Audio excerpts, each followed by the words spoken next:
program. Mary Nicole Judson has spent more than 50 years in community journalism, and she became the first woman elected president of TPA in 1990, and the second woman inducted into the Texas Newspaper Foundation Hall of Fame in 2013. Miss Mary's been a consistent winner in regional and state newspaper contests for column and editorial writing. And yesterday, when I referred to the person I looked for advice when it came to opinion columns, it was Miss Mary. Now have an opinion. We also learned yesterday that she's a matriarch. She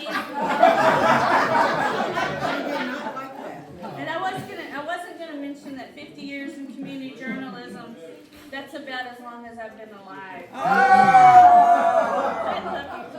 love you. So it was gonna be a rose. Yeah. I'm feeling As Mary strips. So anyway, I feel so honored to be able to introduce you, and I'm so blessed that you said yes when I asked you if you would do a session. And so, without further ado, Miss Mary.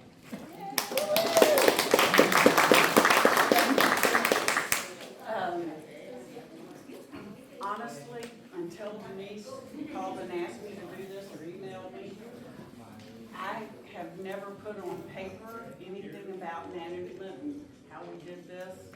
And so I just started thinking about, okay, what did we do? And so this is the result of that. But I'm sure the reason they thought of me is because I'm older than dirt. And I've been around long enough to make just about every mistake there is to make. And many of you have evolved into your positions of management with no training at all.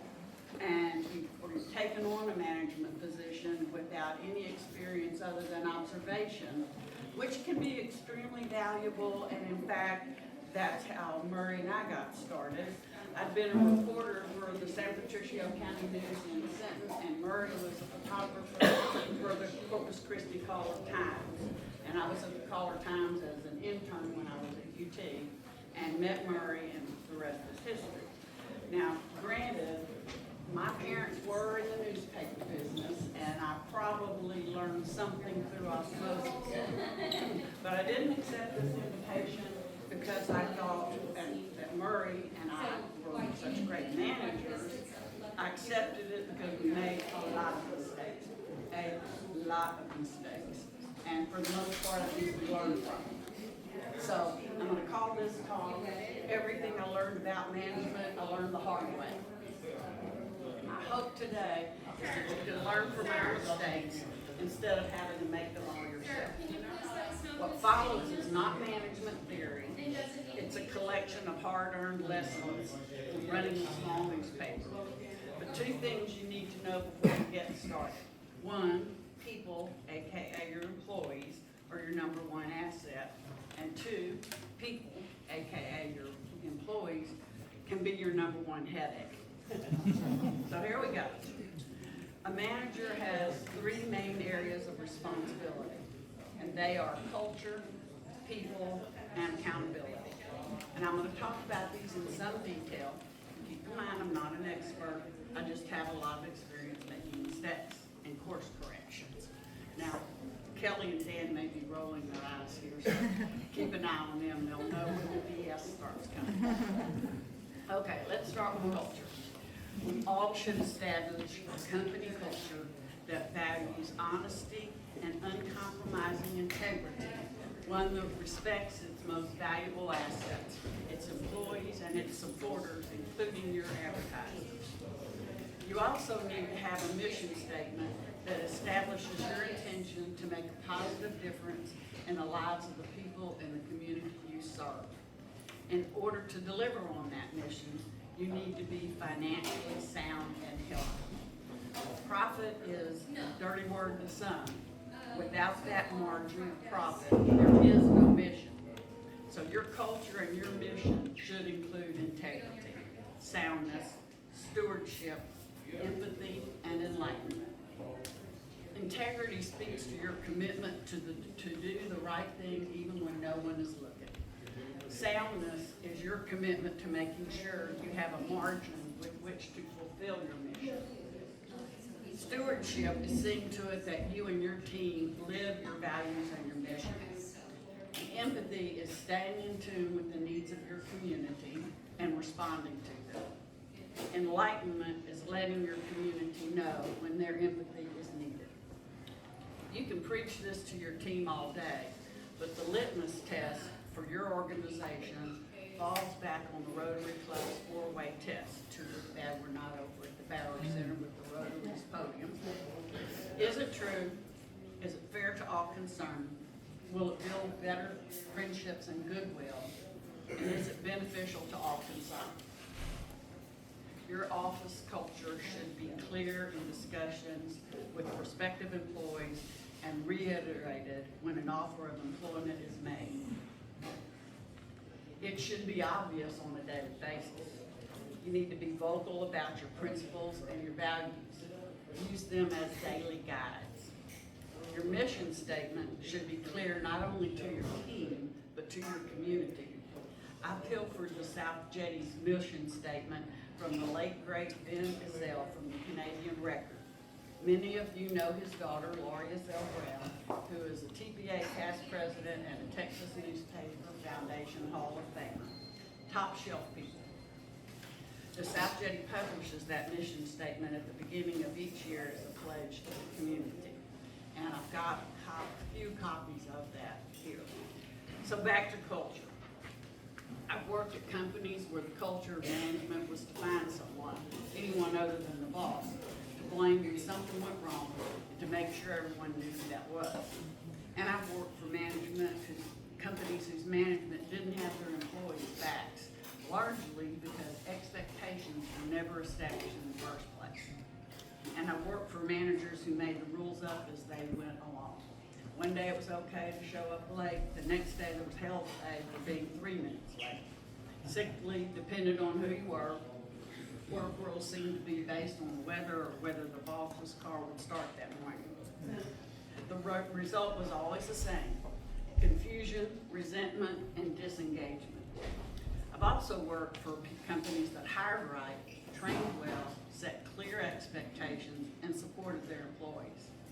One of the best examples was Schlotzsky's, before it became a chain. When I was a student at UT, I worked at the original Schlotzsky's on South Congress in Austin. The owners, Don and Dolores Disman, God rest their souls, and please let them have their daily martinis. They created a great product and a great culture. They hired right, they trained well, made expectations clear, and then they went home. They trusted us. And every single one of us were gone to the ends of the earth for Don and Dolores Disman and Schlotzsky's. That's the power of a strong, value-centric culture. And even if you're stepping into a culture created by someone else, it's still up to you to set the course and make sure you stay the course. Once your culture is established, everything rises or falls on the people you hire and how you support them. So let's talk about the people part of this. You're only as good as the team that backed you, and you were responsible for creating the team. Obviously, Murray and I did an excellent job because we have Dan and we have Kelly. And we can walk the streets of Port Aransas and hold our heads high. Thank you. That starts with hiring. In the early days, Murray and I would hire someone just to have a warm body in the building. We assumed they'd be productive, and we were wrong. Hiring no one is better than the wrong hire. And as we got better at hiring, our workload actually went down. And hiring isn't just about skills or experience. It's also about attitude, intelligence, and stability. Skills can be taught. Attitude, intelligence, and personal stability usually can. So let's start with attitude. If an employee has a chip on their shoulder, isn't a team player, or isn't willing to learn new ways of doing old things, you didn't hire right. And if someone isn't a happy person, neither you nor the job can make them happy. So you need to look for people with positive, can-do attitude and who are willing to learn and to being coached. So be intelligence factor. I don't mean Einstein. I mean common sense, competence, and ability to learn. In other words, coachability. They need to know what they don't know and when to ask for help. As far as stability is concerned, stability matters. Ferret out the drama kings and queens. They're a distraction and they have the potential to bring your entire team down. Job hoppers are a red flag. Chronic lateness is a no-go. And someone who doesn't do what they say they'll do shouldn't be considered. And in small towns, these things are easy to find out. The rest of this equation is up to you. Training, expectations, and the three-finger rule. If you don't train employees in your way of doing things, they can't be the employees you want them to be. When it comes to training, as members of TGCPA and STPA and TPA, we have listservers to keep us connected. And because we build relationships at conferences like this, we can pick up the phone, call our peers, or send out an email on the listserver. We exchange newspapers with publishers from all over the state. Do you look at them? I'm sure y'all exchange also. So do you look at them? If you don't, change that. You absolutely should review these newspapers to learn what their issues their towns are experiencing, which often are the same things you're experiencing. And get ideas about how to better approach these stories. By reviewing what other newspapers are doing, we can get new ad ideas, photo ideas, design ideas. You get the picture. We should use the best of these newspapers as guides to raise the quality of our newspapers. We also have access to what other newspapers are doing through the TPA Messenger and Editor and Publisher.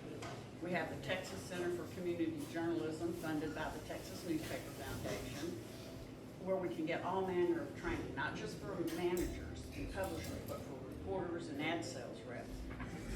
TPA offers a wide variety of webinars for all levels of staff training, so that's a huge resource. We have so many of these resources that can help improve our products, so take advantage of them. And the fact that y'all are here says you want to publish a better newspaper.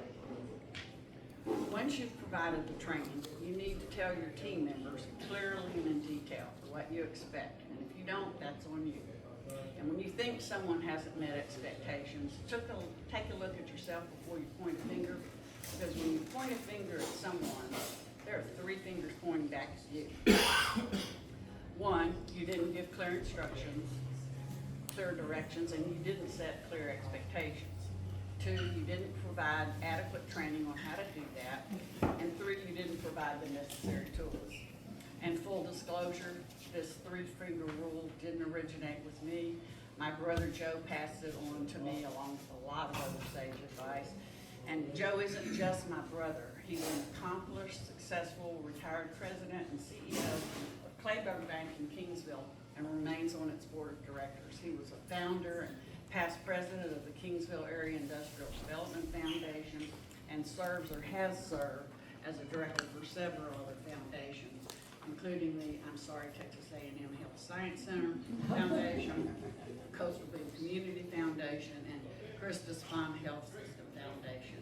So he has some street cred, and he's also my greatest fan. Accepting responsibility doesn't excuse poor performance by an employee, but it makes sure accountability starts with leadership. Speaking of accountability is one of the foundations of a good team that is based on a framework that everyone understands, and that's where an office manual and employee handbook comes in. Even in small mom and pop operations, you're not too small to have an employee handbook. It should be a living document subject to change and allowing for flexibility. And flexibility is fine as long as what you do for one, you do for all, and everyone sees that. I used a little plagiarism to come up with the South Jetty's handbook, and I admit I only did that less than 10 years ago. But it came from one of our daughter Libby's former employers, and I edited it to fit us.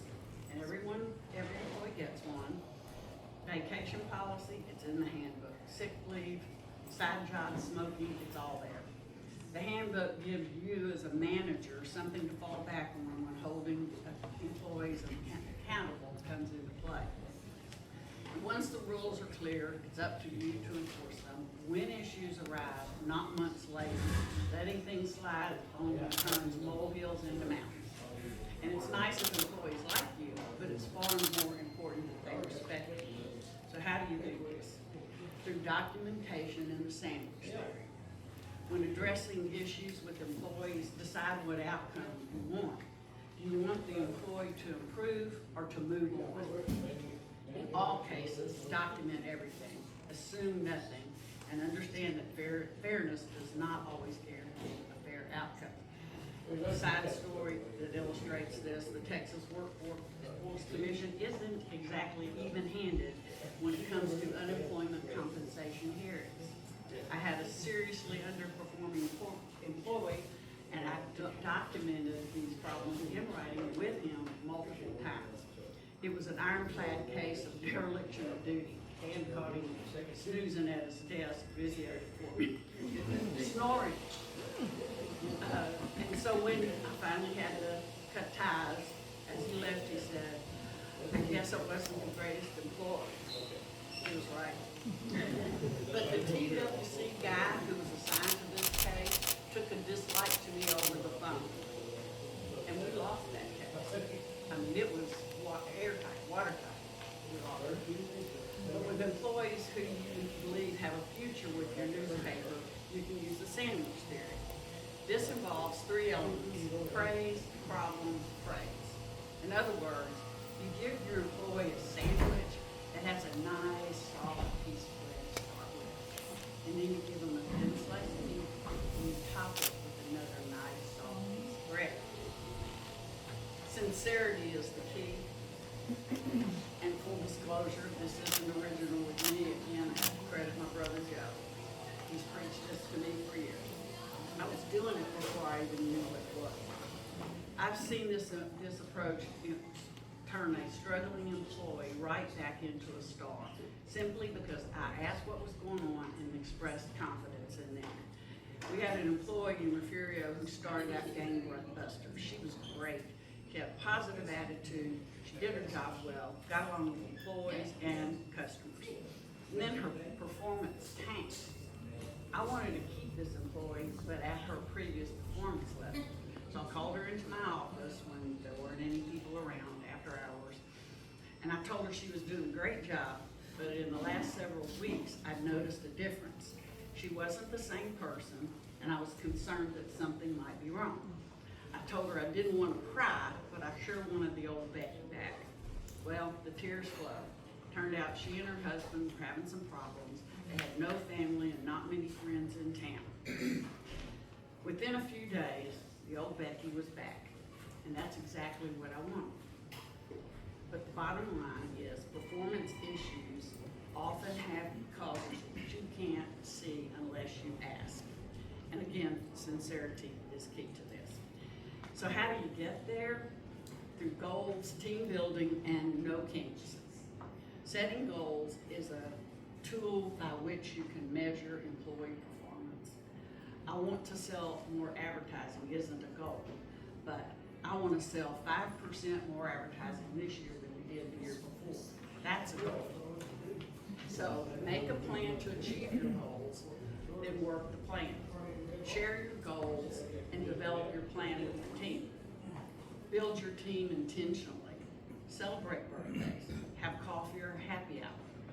We prefer happy hours. Share a pizza. Mark victories and milestones. Create moments where work isn't the focus. And remember this, there are no kings. You're not the star, your team is. If you take care of them, they'll take care of you and your newspaper, and it will be better because of it. And finally, what is good management? It isn't about control, it's about clarity, consistency, and caring enough to get it right. Good management starts with your office culture and a clear mission. It's supported by good hiring practices, and it's held accountable by good leadership that builds a strong team to serve your readers and advertisers well. And if you're doing that, you're publishing a good newspaper.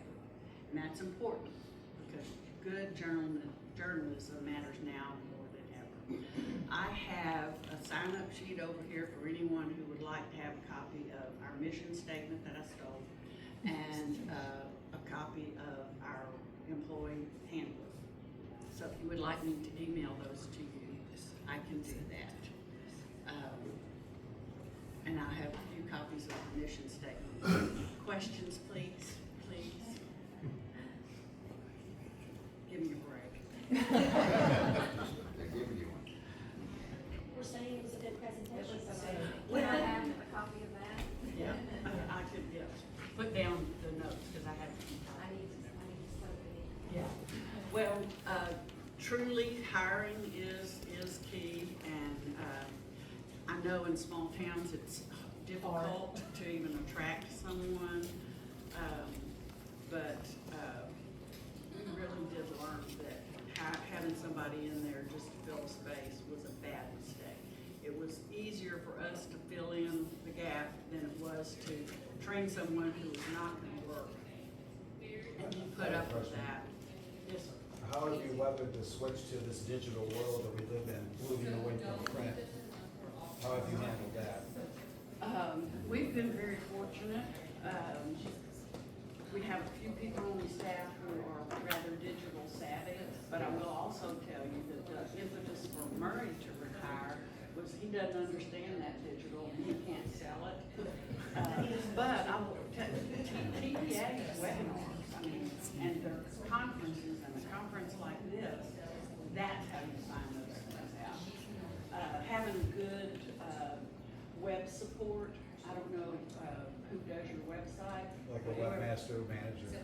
Pardon me? Like the webmaster manager? Yeah, knowledgeable people who know what's available to you And to understand newspapers.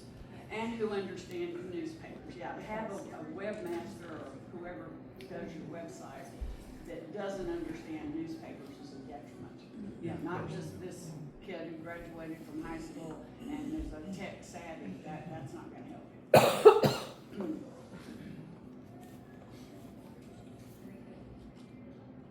Did y'all roll your eyes? Here's one here. You got a question back How there? often would you say that you revise your employees on the? Not Just that- as needed? As needed, but Kelly, when's the last time, I think y'all made some revisions after we left, you changed some vacation time. We have not, we've discussed maybe possible changes, but we haven't officially made any. Yeah. It's not, you don't wanna. Bits and revise pieces, it. but bits and pieces, yes, but not an overall. Yeah. Right, it probably could be a little tighter, more Do you have concise. a plan to revisit it on a regular basis, just to review it? I mean, I think you should probably too, and especially as your staff changes or doing kind of turnovers, if something's not working, I mean. Oh, well, wait, it's right here. Well, I was thinking back, I had this problem with Texas workforce too. I always would type up stuff, email it to the employee and say, okay, I want you to respond back to me so I have a copy. Did you do that? Yes, I did. And they still voted. Yes, yes. I didn't email it to the employee, I went to the Well, employee, yeah. sat at their desk, and they And signed it, and I signed it and signed it. And, so Texas Workforce Commission got all of that. This guy just didn't like it. Is there no, you can't fight back against it once they make a decision, you can repeal it? You could, but it's probably not worth it. Yeah.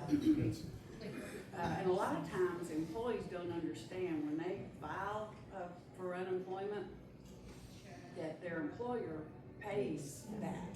And we had one employee, who he quit, and he filed for unemployment. And then we get on the phone for the hearing, and he didn't understand that it was gonna cost us.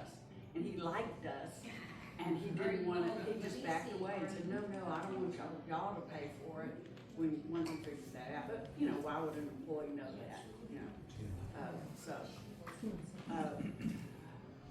but the handbook should, be pretty solid and should not be subject to changes, even annually, I No, don't maybe think. not, but, I mean, at least looked at though, I think. Oh, yeah, on looking regular. at it, yeah, Yeah. to reflect reality.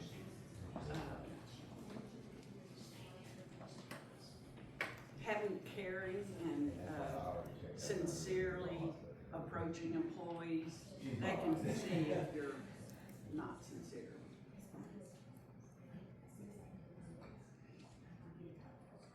Oh, I know some of you have come into situations with a culture already set that may not necessarily be so good. You can still do a reset. You know, you can say, I'm the new publisher or whatever you are. And I would say after you've evaluated the situation and then you set a plan and let the team know that this is how we are going forward. So Kelly and Dan completely changed everything. Yes, sir. I've heard it said in order to get the right people on the bus, sometimes you need to empty a seat. Exactly. You get the wrong person off the bus. Quote from my brother, yes. Yeah. Okay, I'm here anytime, and if y'all would like the handbook or whatever you want, there's a sign-up sheet over here, and there are a few copies of the mission statement.